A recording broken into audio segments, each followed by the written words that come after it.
हरियाणा विधानसभा चुनाव में कांग्रेस को करारा झटका लगा है। तमाम कोशिशों के बावजूद वे फिर सरकार बनाने में नाकाम रहे।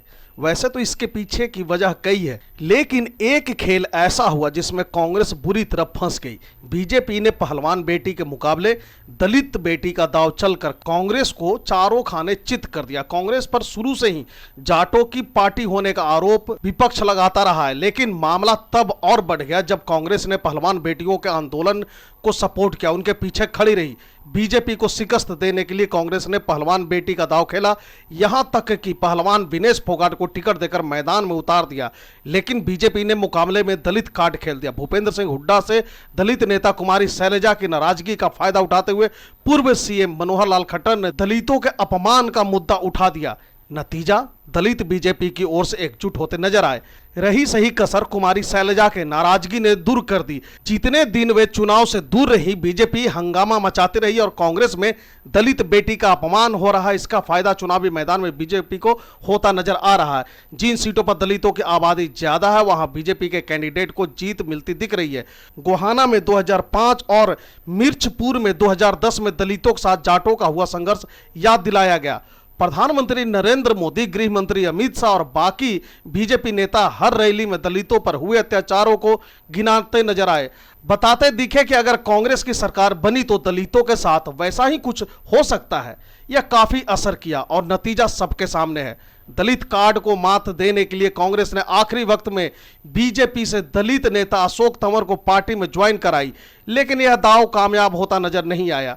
हरियाणा विधानसभा चुनाव परिणाम को लेकर जो रुझान निकलकर सामने आ रहे हैं, उससे यह साफ है कि भारतीय जनता पार्टी यानी कि बीजेपी लगातार तीसरी बार सत्ता में आ रही है। हालांकि अभी तक के रुझानों के अनुसार कांग्रेस भी रेस में बनी हुई है। अगर बात शुरुआती रुझानों की करें तो उसमें कांग्रेस को बड़ी बढ़त मिलती दिख रही थी। सुबह जब 8 बजे पहली बार रुझान सामने आए तो उसमें बीजेपी कांग्रेस से काफी पीछे दिख रही थी। कांग्रेस सुबह 8:45 बजे तक रुझानों में बहुमत हासिल कर चुकी थी। इसके बाद जैसे ही 9 बजे तो सीन पलटना शुरू हो गया। इसके बाद बीजेपी ने कांग्रेस के सीटों के अंतर को लगातार कम करना शुरू कर दिया। 11 बजते बजते का बीजेपी ने रुझानों में बहुमत का आंकड़ा हासिल कर लिया।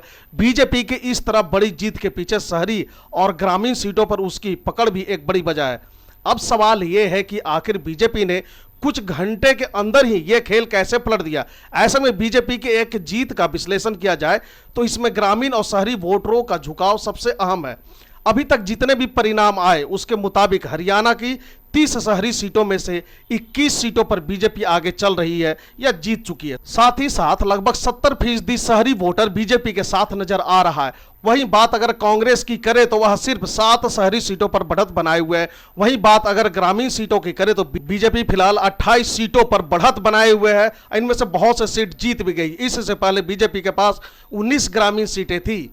हरियाणा में ग्रामीण और शहरी वोट प्रतिशत की बात करें तो साल 2019 में बीजेपी ने 70% शहरी वोट जीते थे। वहीं 2024 में बीजेपी अब 73% शहरी सीटों पर आगे चल रही है और बहुत से सीट जीत भी चुकी है। वहीं अब बात अगर ग्रामीण सीटों की करें तो साल 2019 में 32 सीटों पर यानी 32% सीटों पर बीजेपी जीत हासिल हुई थी। वहीं इस बार चुनाव में ग्रामीण सीटों पर 45% सीटों पर बीजेपी बढ़त बनाए हुए है और बहुत से सीट जीत भी चुकी है। हरियाणा विधानसभा चुनाव में कांग्रेस को करारा झटका लगा है। तमाम कोशिशों के बावजूद वे फिर सरकार बनाने में नाकाम रहे। वैसे तो इसके पीछे की वजह कई है, लेकिन एक खेल ऐसा हुआ जिसमें कांग्रेस बुरी तरह फंस गई। बीजेपी ने पहलवान बेटी के मुकाबले दलित बेटी का दांव चलकर कांग्रेस को चारों खाने चित कर दिया। कांग्रेस पर शुरू से ही जाटों की पार्टी होने का आरोप विपक्ष लगाता रहा है, लेकिन मामला तब और बढ़ गया जब कांग्रेस ने पहलवान बेटियों के आंदोलन को सपोर्ट किया, उनके पीछे खड़ी रही। बीजेपी को शिकस्त देने के लिए कांग्रेस ने पहलवान बेटी का दांव खेला, यहां तक कि पहलवान विनेश फोगाट को टिकट देकर मैदान में उतार दिया। लेकिन बीजेपी ने मुकाबले में दलित कार्ड खेल दिया। भूपेंद्र सिंह हुड्डा से दलित नेता कुमारी शैलजा की नाराजगी का फायदा उठाते हुए पूर्व सीएम मनोहर लाल खट्टर ने दलितों के अपमान का मुद्दा उठा दिया। नतीजा, दलित बीजेपी की ओर से एकजुट होते नजर आए। रही सही कसर कुमारी शैलजा के नाराजगी ने दूर कर दी। जितने दिन वे चुनाव से दूर रही, बीजेपी हंगामा मचाती रही और कांग्रेस में दलित बेटी का अपमान हो रहा है। इसका फायदा चुनावी मैदान में बीजेपी को होता नजर आ रहा है।